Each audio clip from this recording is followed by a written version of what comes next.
Muito bem, eu quero conversar com você sobre um tema sensível e absolutamente importante. Eu quero tratar hoje com você sobre eleição incondicional. E eu vou usar alguns textos da Bíblia e, primeiramente, quero olhar com você o texto de Efésios, capítulo 1, versículo 4. E está escrito assim: assim como nos escolheu nele, antes da fundação do mundo, para sermos santos e irrepreensíveis perante ele. A eleição é uma doutrina bíblica. Não é uma investigação humana, é uma revelação divina. Não é uma descoberta humana. O próprio Deus revelou esta verdade na sua palavra. É claro que esta doutrina bíblica tem sido discutida ao longo dos séculos. E também é claro que não há consenso, ou seja, nem todos aqueles que são chamados cristãos, maiormente cristãos evangélicos, têm a mesma interpretação dessa doutrina.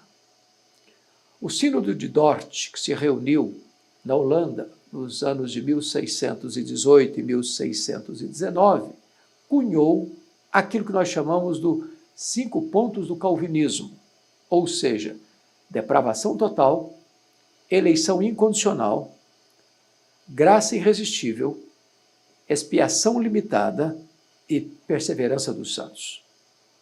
Eu vou tomar emprestado esse termo incondicional. A eleição é incondicional. Primeiro, porque quem escolhe é Deus. É Deus quem nos escolhe e não nós a Ele. Não fomos nós quem elegemos Deus. Foi Deus quem nos elegeu.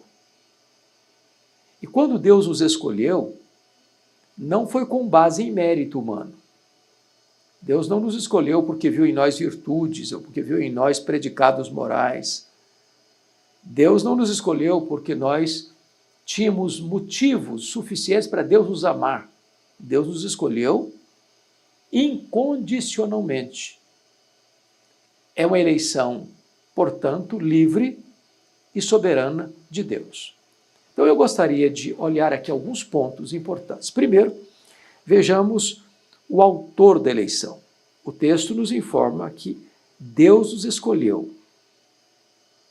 Ou seja, o autor da eleição é Deus.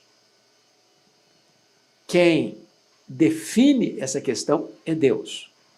Jesus, aliás, ilustrou isso assim: não fostes vós que me escolhestes a mim, pelo contrário, eu vos escolhi a vós outros. Às vezes nós usamos determinadas terminologias, como quando eu encontrei a Cristo. Não, eu não encontrei a Cristo, foi Ele quem me encontrou.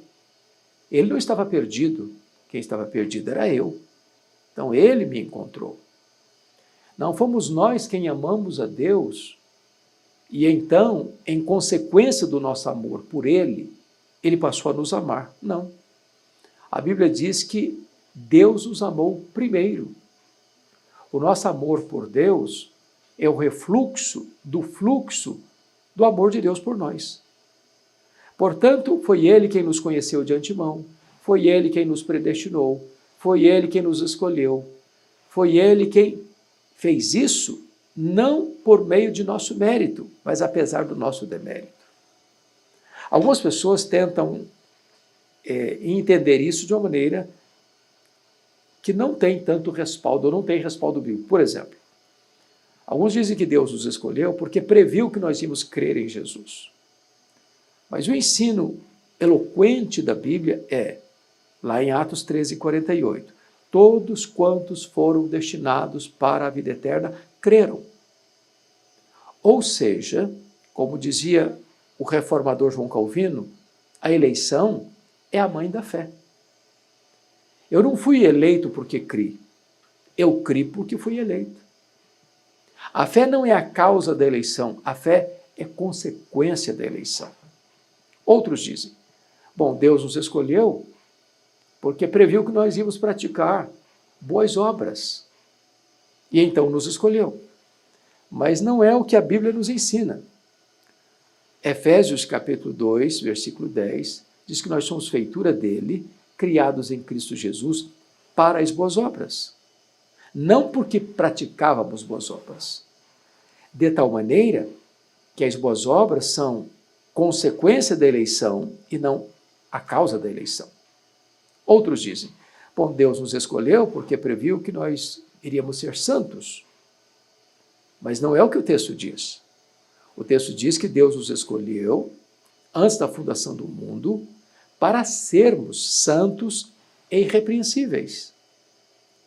De tal maneira que a santificação ou a santidade não é a causa da eleição, mas resultado da eleição. Então, o autor da eleição é Deus.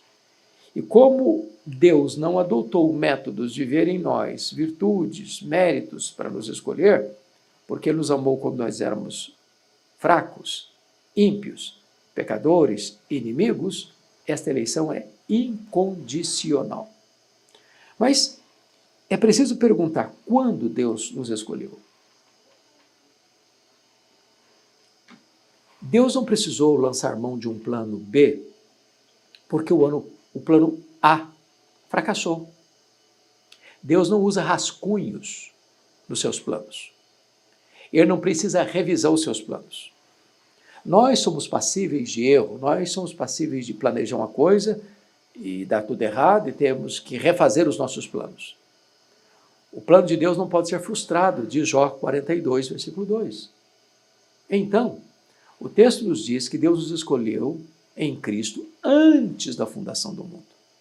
Não tinha céu, não tinha terra, não tinha estrelas, não tinha os mundos estelares, não tinha as galáxias, não tinha anjos.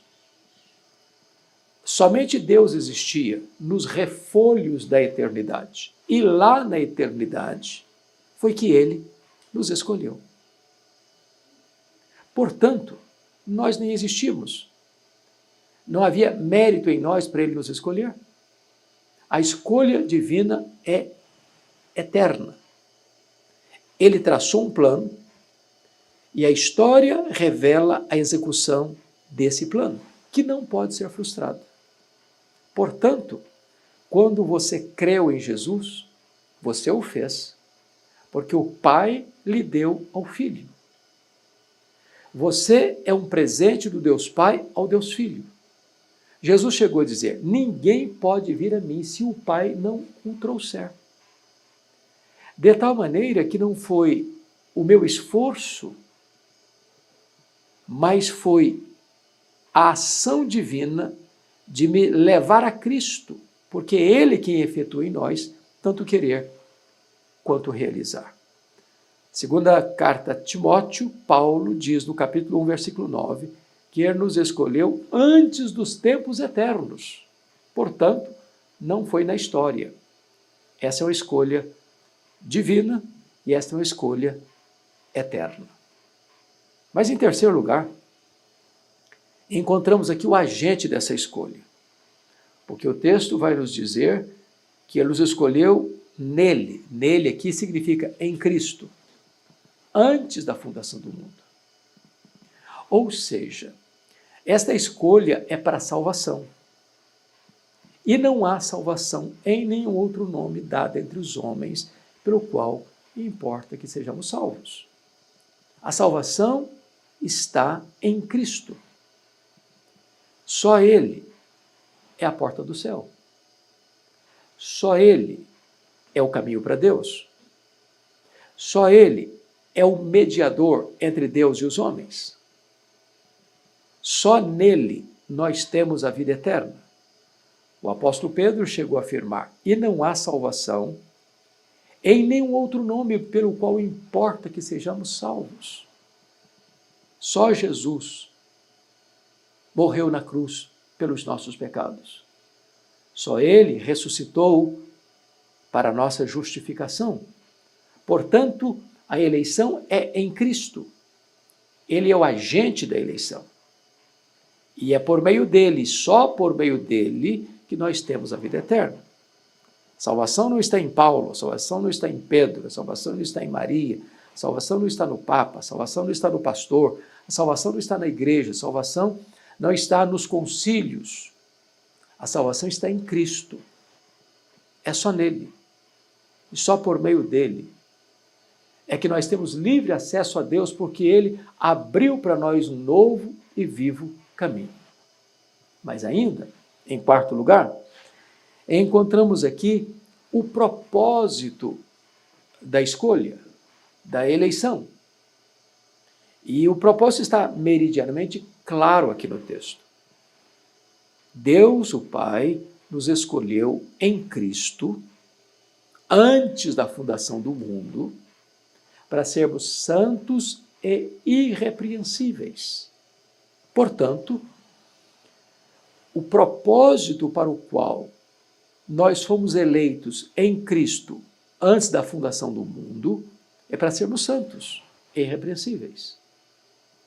Então ninguém pode arrogantemente bater no peito e dizer: eu sou eleito de Deus. Se vive uma vida desconexa, em descompasso com a santidade. A evidência da eleição é a santificação. Não fomos eleitos no pecado, no sentido de para viver no pecado. Nós fomos eleitos para vivermos em santidade, em novidade de vida. Aqueles que querem assegurar a sua eleição vivendo na contramão da santidade, equivocam-se. Por quê? Porque a eleição desemboca na santificação. Se uma pessoa não vive uma vida de santificação, ela está demonstrando com a sua vida que ela nunca foi escolhida ou ainda nunca foi salva. Portanto, vimos aqui nesse texto de Efésios 1:4, 4 verdades. Primeiro, o autor da eleição é Deus. Segundo, o tempo da eleição, antes dos tempos eternos. Terceiro, o agente da eleição, fomos escolhidos em Cristo, nele.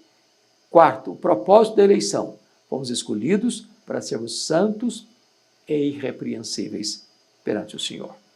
Bom, permita-me ir para um outro texto com você. Segundo Tessalonicenses, capítulo 2, versículo 13. Recomendo a você, inclusive, a leitura de um sermão do pregador batista do século XIX, Charles Haddon Spurgeon.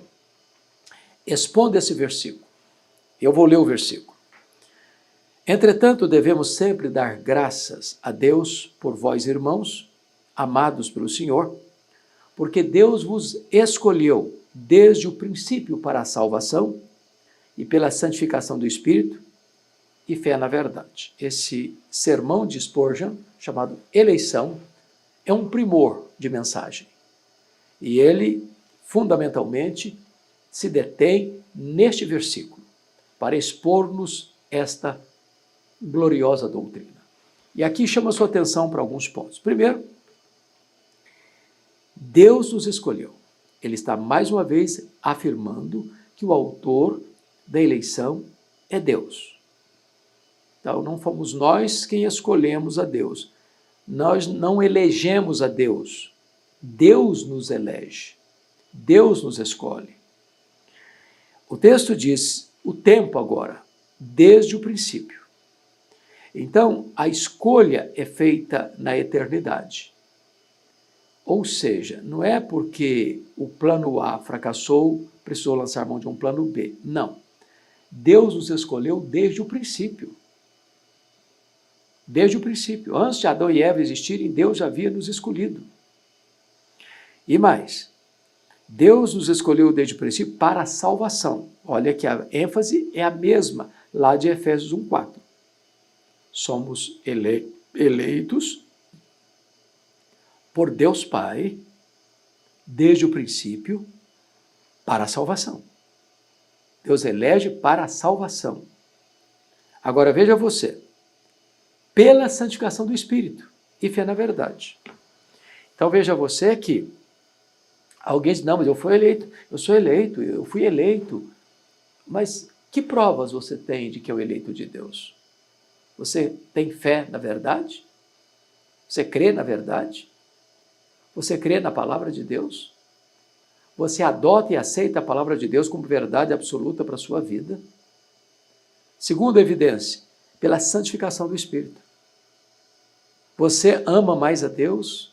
Você foge mais do pecado? Você se alegra mais nas coisas de Deus?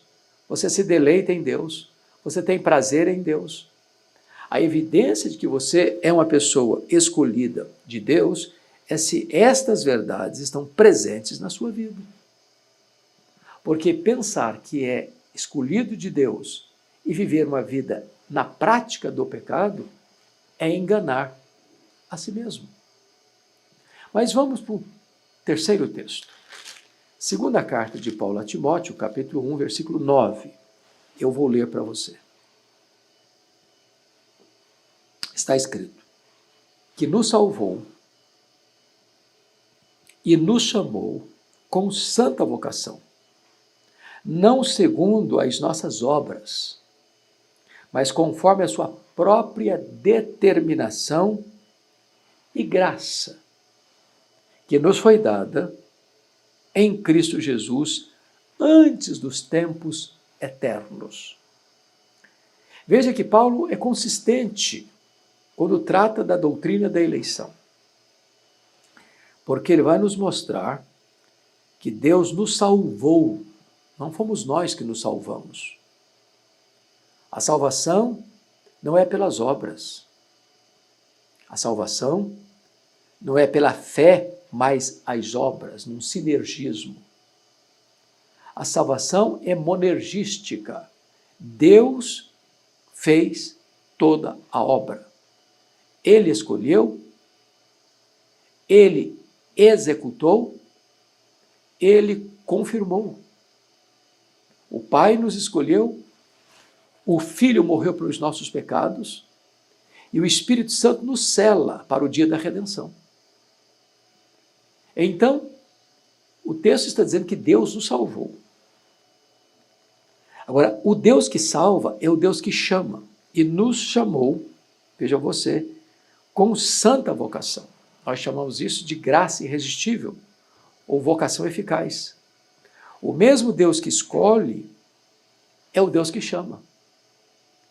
Com graça irresistível. De que maneira? Tirando o tampão dos nossos ouvidos, tirando a venda dos nossos olhos, trocando o nosso coração de pedra num coração de carne, sensível. E então ele muda as disposições íntimas da nossa alma. Nós que estávamos cegos passamos a ver. Nós que éramos escravos nos tornamos livres. Nós que estávamos no império das trevas somos transportados para o reino da luz. Nós que estávamos mortos nos nossos delitos e pecados recebemos vida. Ele nos salvou e nos chamou com santa vocação. Agora, não segundo as nossas obras, ou seja, não é mérito. Não é mérito. Não tem aqui qualquer motivo de vanglória, de altivez, de soberba. Não. A salvação, por ser uma obra exclusiva de Deus, a glória da salvação pertence exclusivamente a Deus. E ele diz que Deus o salvou conforme a sua própria determinação e graça. Ou seja, Deus não foi pressionado para nos salvar. Deus não foi acuado para fazer isso. Essa é uma decisão dele, soberana dele, livre dele. Ele escolheu para a salvação, ele nos chamou com santa vocação, não segundo as nossas obras, mas conforme a sua própria determinação e graça. Quando? Quando? O texto responde, antes dos tempos eternos. Então, quero chamar sua atenção para o fato de que os três textos que estamos examinando até agora, Efésios 1:4, 2 Tessalonicenses 2:13, 2 Timóteo 1:9, seguem a mesma toada, com as mesmas ênfases. Deus escolhe para a salvação em Cristo. Deus chama, não segundo as nossas obras, conforme a sua soberana, livre vontade, e isso antes dos tempos eternos. Bom, vamos para mais um texto para tratar dessa doutrina. Romanos capítulo 8, verso 30. Veja comigo. Paulo diz assim: e aos que predestinou, a esses também chamou. E aos que chamou, a esses também justificou. E aos que justificou, a esses também glorificou. Então veja você que Paulo, nesse versículo, os elos da graça retratam para nós que a salvação vai de eternidade a eternidade. Deus nos predestina na eternidade, Deus nos glorifica na eternidade. Agora, chama a sua atenção para a cadeia de fatos, de eventos que ocorrem aqui no texto. Primeiro, Deus predestina, escolhe, é eleição. Agora, todos quantos ele predestina, ele chama. Aos que Deus predestinou, a esses também chamou.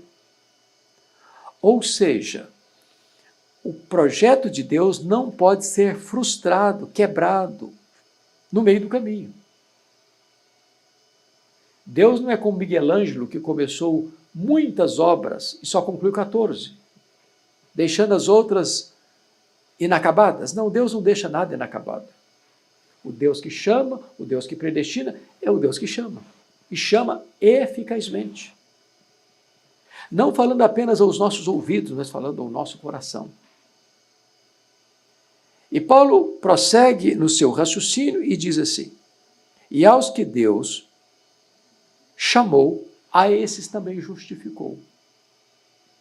Ou seja, no momento em que você crê no Senhor Jesus, você é declarado justo diante do tribunal de Deus, onde Deus não apenas quita a sua dívida, mas faz um depósito de valor infinito na sua conta, toda a justiça de Cristo. De tal maneira que, aos olhos de Deus, ele vê você quites com a lei e quites com a justiça. Já não pesa nenhuma condenação sobre a sua vida mais, se você está em Cristo. Você está justificado. Agora você tem paz com Deus, você tem livre acesso à presença de Deus, você tem esperança da glória. Paz no passado, graça no presente, glória no futuro. E Paulo conclui o seu raciocínio assim: e aos que Deus justificou, a esses Deus também glorificou. Muito embora a glorificação dar-se-á lá na frente, na segunda vinda de Cristo, quando então a eternidade se abrirá para nós, havendo novos céus e nova terra, e nós desfrutando das glórias preparadas para nós, com um corpo semelhante ao corpo da glória do Senhor Jesus. Esse fato é futuro, mas no registro de Paulo está no pretérito perfeito, como um fato consumado. Por quê? Porque uma vez que o plano de Deus não pode ser frustrado, o que Deus já planejou na eternidade, nada vai sair do script. Então, na mente de Deus, nos decretos de Deus, você que foi predestinado, chamado, justificado, já está glorificado. Não historicamente ainda. É o já e o ainda não. Mas esse fato é tão real, absolutamente verdadeiro, que Paulo registra como um fato consumado. Então, permita-me encerrar dizendo: muitas pessoas pegam a doutrina da eleição para discutir ideias, para debates acirrados, para levantar muros entre os cristãos. Nós deveríamos nos aproximar desta doutrina como Moisés se aproximou da sarça ardente, tirando as sandálias dos nossos pés, porque pisamos em terreno sagrado. Se Deus não tivesse nos escolhido, jamais poderíamos ser salvos, porque nós jamais buscaríamos a Deus. Estávamos mortos. Um morto não tem desejo. O morto não tem decisão. O morto ou recebe vida ou permanece morto. Bendito seja Deus, porque foi Ele quem nos escolheu. Foi Ele quem nos atraiu para Ele com cordas de amor. Foi Ele quem mudou as disposições íntimas da nossa alma. Foi Ele quem nos remiu com o sangue do Seu Filho. Foi Ele quem nos selou com o Espírito Santo da promessa. E agora estamos seguros, certos, de que aquele que começou a boa obra em nós há de completá-la até o dia de Cristo Jesus. Eu espero que esta mensagem console o seu coração, traga paz para a sua alma, descanso para a sua mente e gratidão para a sua vida. Se esta mensagem foi oportuna para você, talvez você possa compartilhá-la com outras pessoas. Se você ainda não está inscrito no nosso canal, nos ajude. Inscreva-se, ajudando-nos a levar a palavra de Deus a muitas outras pessoas. Deus abençoe sua vida. Um grande abraço. Fica na paz.